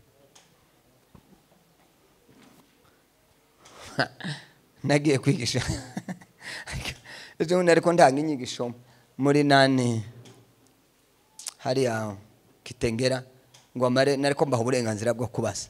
Umusore umwe arabaza, abaza ikibazo cerekeranye n'abashumba. Arambaza ngo isi ibibazo bihari ngo by'abantu buryo bitwara ngo biva ku bashumba ngo cyangwa biva kuba Kristo. Ndamaze ese ukora iki? Ngo ni umuyobozi w'abanyamasengesho. Nico ukora? Baza pastor, ese nico akora? Ngwe none kuko utabajije ibijanye n'amasengesho. Uzi ko umutwe wawe udapanze neza? Kurabaza ikibazo cy'abashumba, abashumba bawe bari hano. Pastor, mwigisha uyu muhungu mumushire ku murongo, namara kuja ku murongo azabona. Tugasubire n'irindi rimwe iri rimwe ndakwihanije, irindi rimwe tugasubire kubaza bene ico kibazo mu materaniro kijanye n'abashumba. Umutwe wawe ni muto. Ico gisubizo namuhaye, tahana ico ngico. Hakuziko dufite abantu badafite indero. Hakazano ngo abashumba ngo babazaifu. Wo hagarana ukavuga so na nyoko nabazaifu. Aha. Ukaba ufite ubwenge uko nguko. Niba waragayibona jiyo jabanye imbaraga ho bari. Bazaifu. Arakureza, arakubatije, aragukuje, ubaye muri korali, ubaye mu banyamasengesho, utangiye kuvuga mu ndimi, urangize ngo babaye abazaifu. Basha, manze mwitonde iyo basengeye ndi mwari muhari.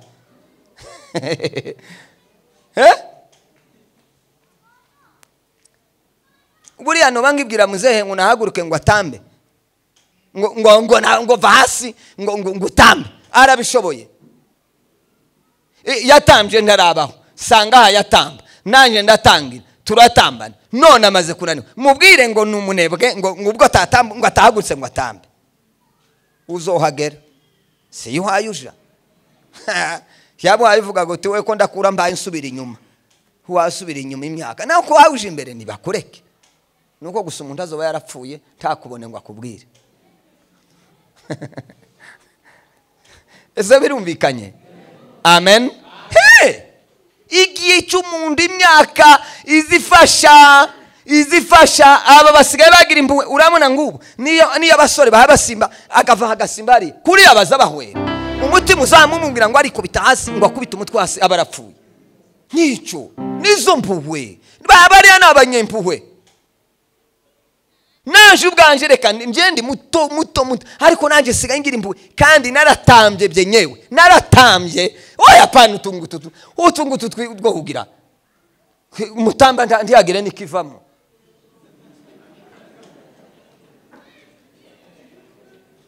nine inose biti ega nibiteye ubwoba kubivuga timotamba none ngo mutanga amasaha abiri muri aya ngo abantu batahe gutyo ntakintu gihindutse reka moze harabi tuvuze ngo turatambye hega kwari gutamba kuri mwe amasengesho aha nahi Bujumbura twigeze gusengera umudamu umwe wabaye paralize mama Annette yabaye paralize kuguru n'ukuboko niwe uzutanga ubuhamya bw'igisirimba turatamba turabashumba n'akamusore turatamba gusa ntitwigeze dusenga arahaguruka amen igisirimba ni cyiza kibamwe imbaraga mu banyembaraga mu bimbaraga zirimo ni cyiza ni kibi mu gihe gitambanwe n'abanyamubiri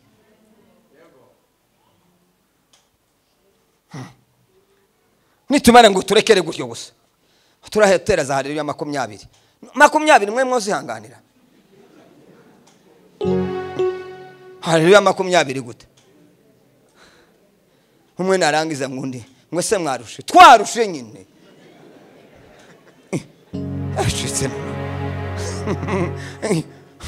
mundi turi mu mwuka haleluya 7 ngo nizo z'umuzuro undi nawe ngo arashiramwo 2 ngo birukane satani ngo aje satani aje ubu no buturo bwayo isi no butu niwe mwami w'isi muratera za haleluya ngo aje ngo ibirometre byanditse abantu bagiye biga Bibiliya bakiga ijambo ry'Imana ngo bayirukane ngo ibirometre ariko none gitanga satani ibirometre izi kubirwana uzusenga ikagahagara hari ukayitwika ikaguma hagusitegereje igihe uzaneberwa ikagaruka izija kure kamera zazija kure bayirukane ngo ibirometre kandi gabamukecuru nyine n'Imana ibafashe nyine mwega nibishaga bije mukamamva none ni nka computer yasohotse bati kandi musanga nyine mutere tuge gutera mwamuzamura amaboko ibirometre waje kugera mu rugo inzozi ukazubona umuntu kwicaye kwijosi utese havuye kandi n'ibirometre twa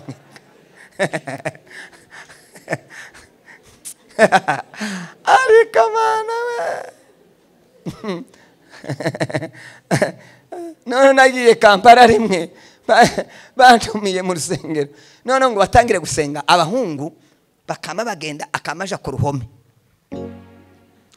ubundi akamaja hariya mu nguni ndangize ngiye kubwiriza ndi kuri ari ya nitera bwoba ta kintu babonye habanike iki pe tariko mwebwe mukama mugira ngo none kuri ya hari kintu havuga ndaco ngaye ni batubwe basha mbwiye umwe wara niki wabonye hariya ku ruhome ko turatamba nawe ukaza kwegamira uruhome amayeri y'abanyama harayo ndazi se ndamuze yarabi amacenga ndayazi yose nonoga ngo nje kuri Bibiliya ngo nige muzega yari directeur twaze ku ishuri ari directeur w'amashuri muza guhohotera hanga mukagira ngo aracecetse directeur yari yarizararangira ngo amara aba directeur none directeur apana directeur niwe wari wafunguye ico kigo sukuba directeur ngo wari wakimushizemo ni ishuri yari yafunguye none uko nda mwana wanje umunsi umwigeze kumbwira ngo se nguzi ngo good morning murebe namwe good morning igihe nayigiye noneho kwanga kumuca intege ndamwandi twebwe ndikera twageze twiga mu gifaransa ti good morning ndeze ni gute harya ti ni gute isobanura kwi niko gahereze ni gute isobanura ngo pa ngo nduzi wewe uzi gifaransa bonjour urayizi oya ngo ni cyongereza aho none wewe uzi cyongereza nanje nzi gifaransa tese bisobanura gute kurya tuzatubareka twatubona ibintu muzo yazabireka mwamwe ngo kuriya tabizi tazubu ariko none igitangaza apotre yigeze kutwigisha aratubwira ngo umusozi utarahagararaho ngo ntukawusobanure kuko utawuzi tukagaye ngo ukavuga ukiri umusore ngo nje ngo umugore ngo nokwamba muyobora gutya nkagira ko ngo abana reka uwo musozi nturawukandagira urinde uzoshake tuzobimenya ico gihe akarimi gusa ngo je ngo noba ngo mushumba reka shaho nduraba mushumba genda ubanze wabaza amagorwa bago ubabaza ubone kuvuga iby'ubushumba arakana kamwe nkavuga izina hariya nagiye muri Calvary bamamubwira ngo pastor wa za haleluya ngo natambuka ngo atereza haleluya pastor wa za haleluya ngo amarara atambuka agira ubuhanya nije wari umuvuga butumwa ngo arangize ndamuhanguruse teze ko muri Timotheo havuga inshingano z'abashumba habamwe inshingano ya haleluya hari umuntu wari wabona uba pastor wa za haleluya wagipfu ugira ubwenge haleluya se n'abantu ni ihene ninka uyoboye erega mu pastor ni umushumba nico bisobanura uri umushumba wa za haleluya ubujiji gusa uzosubira irindi rimwe bagushuke uri pastor wa za haleluya ngibyo iby'abana babayemo bamutambusaho imbere yavuga kantu bakamwita uko ariko umuntu mureke mbabaza umuntu bamwita docteur atatare docteur akemera ngo ni docteur bakabwira ngo uri professeur utari mu professeur wamara ukemera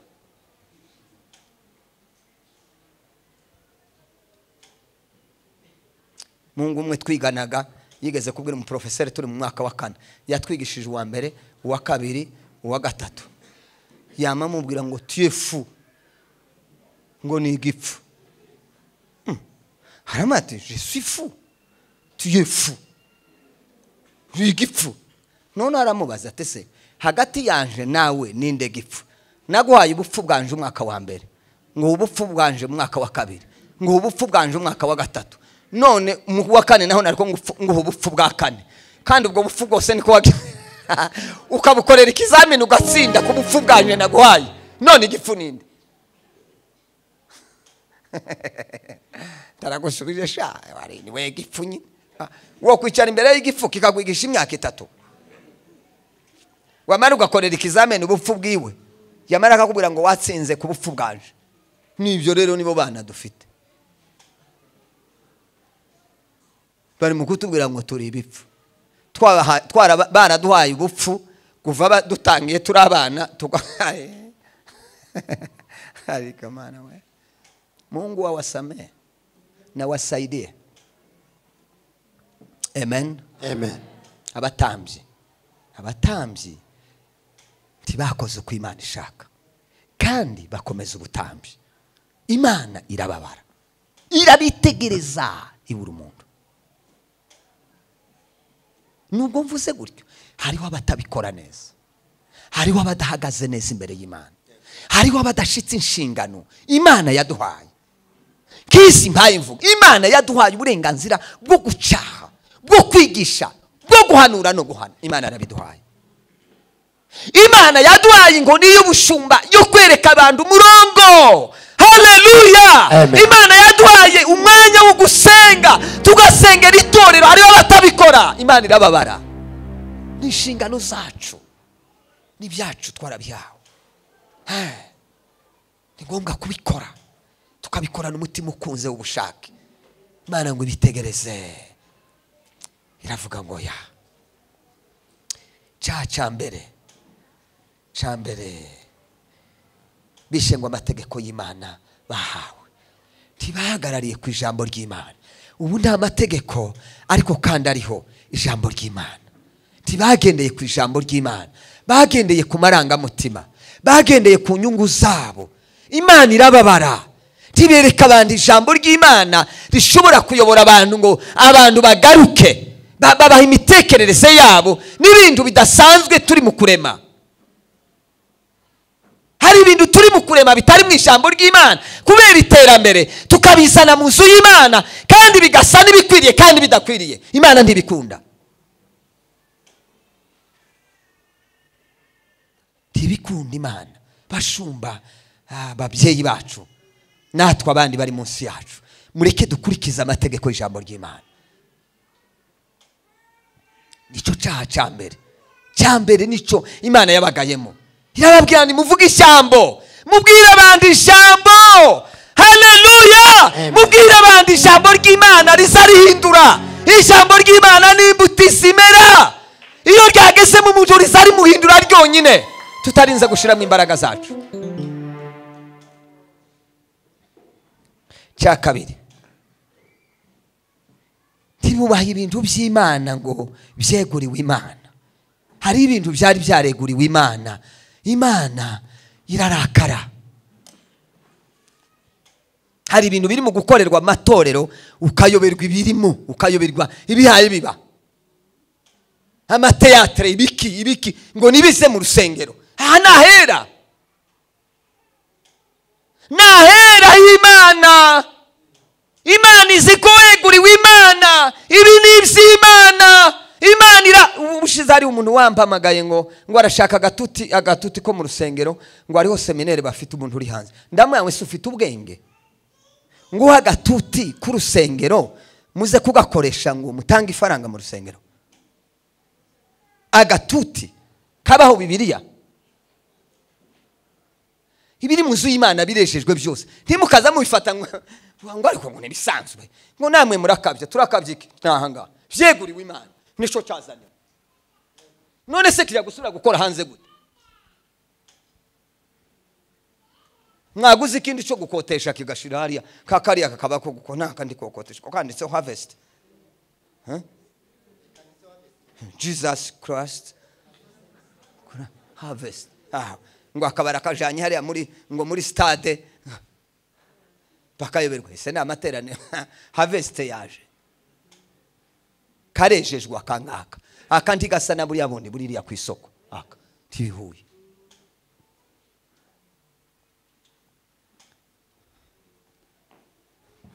Ese ko birumvikana? Icyaha cya gatatu, ariko ikintu bananiwe kwereka abantu ibyanduye n'ibitanduye. Iki kintu gikomeye, bananiwe kwereka abantu ibyanduye n'ibitanduye. Ubushize nari mfite ubukwe ariko nari narabitangaje, mbwira abakobwa ndababwira ngo uzosubira kazana ikanzu ripasuye rikagera mwabasazi muzosarira hanze, ndimuzinjira. Tibaramenya gabo bakagira ngo ndi murumvise ko murumva mwabahungu mwe n'abakobwa. Abakobwa bo kwambarira baza bambara, ntibakambara umwenda bacagaguye ukagera ngo buce barazanye ubukwe mare kuza kuko wari umunsi wa mbere ndasohotse nza kubareba.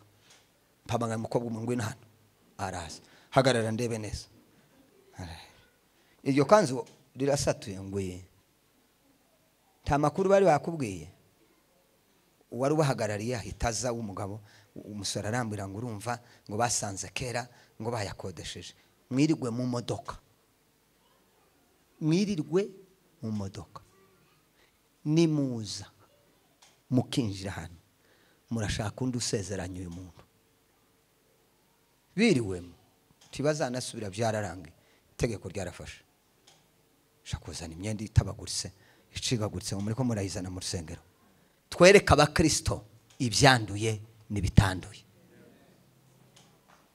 tubereke ibikwiriye nibidakwiriye. Njyewe ntaco umuntu hanze afite uburenganzira bwe, sino Rwanda ngo ndwane, ariko hano aha narahawe hariya nibo bayobozi, nibo Imana. Mwari mwabona Imana iza hano, muza muyibona. Hari ubwo mwebwe yageze hano igahagarikira ngo ibayobore, none ngabariya Imana yaye inkoni baze batubwira ngo ngubu mbabwiye mwese ngo mupfukame, mugomba gupfukama. Nibwo buryo bwiza. Haho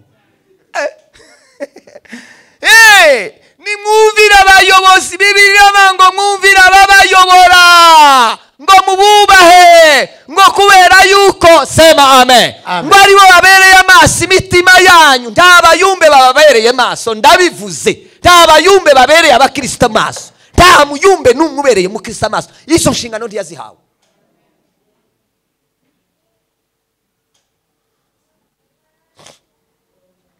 Ninde utari umuyumbe? Twese ntituri abayumbe. Umujumbe ni nini? Ubundi umuyumbe ni iliya ni jambo ry'igiswahili. Mjumbe anaweza kuwa mtu mbaya au mtu mzuri. Musome muri nani? Muri Yobu. Ngo mjumbe akaja aje kuvuga ibibi. Tiyo mwamwibuka muri Timotheo ngo intumwa ya Satani. Mjumbe. Intumwa ni umujumbe. Kandi umuyumbe ndi season. Season ni igikorwa ugenda ugakora kikarangirira aho ngaho. Kitaza gishira n'umunyamasengesho. Ico nico kiri.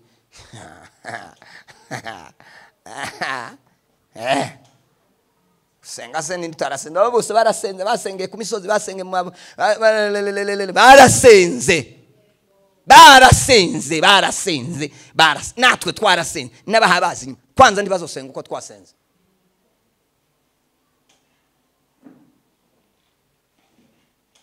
Sinkabishi ariko nabo barasenze bagera aha. Umva rero, bashumba abatambyi ntibigeze baribagirwa, ariko nza ntekereza iri jambo. Ariko Bibiliya ngo muri Habakuki haravuga ngo abakiranirwa ngo bamaze kugota abakiranutsi. Muribuka bamuze kera abantu barabombora ngo baruwe barabiri, baravuga ngo ese turagira gute, reka tubireke. Habakuki aravuga ngo abakiranutsi bamaze kuba bake, abakiranirwa babagose. Baravuga ngo ibintu turi mu kurekera gutya. Mwaratugose, mwabaye benshi,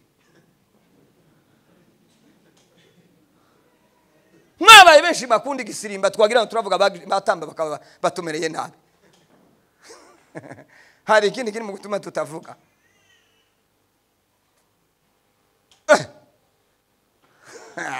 Ariko mbaye ngusobanura yene nagerageje byari byo byose, Mwuka Wera azabafasha handi hanje ndahavuze. Amen. Amen. Hallelujah. Ngiki kibanzo cyabaye ku batambyi bananiwe kuba, ariko bitewe n'iki baragoswe ngo amare kugotwa impande. Bagera mu madamu ariko muzehe banza witonde. Bagera mu basora ati, bagera mu nkumi ati attention. Twaje mu nama turagira baragumuka, tikera bagumuse kuri kare akana kagahungu. Ni mwamuntu buryo habagakurikira amafuti yako niyo banyibajeho. Turagira tukavuga ureka tubirekere gutyo, ariko Imana ikabigaya. Tuvuke nubwo bimeze gutyo, tuvuke. Amen. Tuvuke. Moses Magembe aravuze ngo mimi ninatangolea kusema ukweli, ngo baadaye na nyinyi mnifuate. Magembe niki? Sema amen. Amen. Sema haleluya. Haleluya. Twereka abantu bikwiriye n'ibidakwiriye. Twereka abantu buryo bakwiriye kwitwara. Tubwire abana bacu buryo bakwiriye gusenga. Tubereke inzira yo gutambira Imana nyayo itunganye. Tubereke kubaha no kumvira, tubibabwire. Maze Imana itwishimire. Dashoreje kucanyuma ngo ntibubahirije ibihe byo gusenga by'isabato. Ntibubahirije ibihe byo gusenga. Nababwiye ngo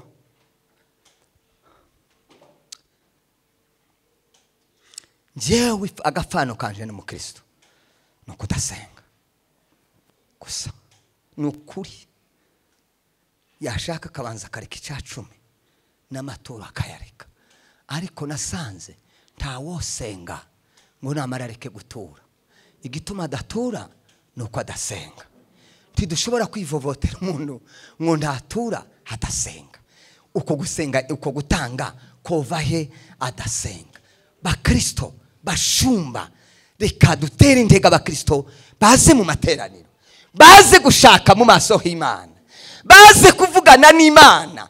Aha niyo tuganirira n'Imana, aha ni mu nzu y'Imana, aha ni hamwe Imana yabwiye Salomo, aramubwira Imana iramubwira ngo maze abantu bitiriwe izina ryanje ngo nibagera kuri uru rusengero ngo nibatunga amaboko ngo nanje ni mu ijuru nzagira gute nzamumva. Batunze amaboko. Aha tuhageze tugatunga amaboko, Imana izatwumva. Hariho impamvu zatumye Ezekiel avuga ngo Imana yabuze umuntu. Nuko yabuze umuntu kubera iki? Ibyaha byari mu bantu. Ngo yitegereze ibura umuntu wohagarara imbere. Twari tugeze kuri aba batambyi, ejo tuzakomeza. Imana ibafashe twisuzume mu mitima yacu, twirebe ubusabane bwacu n'Imana. Aho duhurira n'Imana tuwarebe, turebe nimba hasa neza, nimba hadasa neza. Muririmbyi rero imwe ngo Igorigota aracariho. Amen. Igorigota aracariho. Ngwino data n'umunyembabazi kandi ariteguye kongera gusabana namwe. Imana ibafashe, Imana ibaheze umugisha kandi mugire umugoroba mwiza. Amen.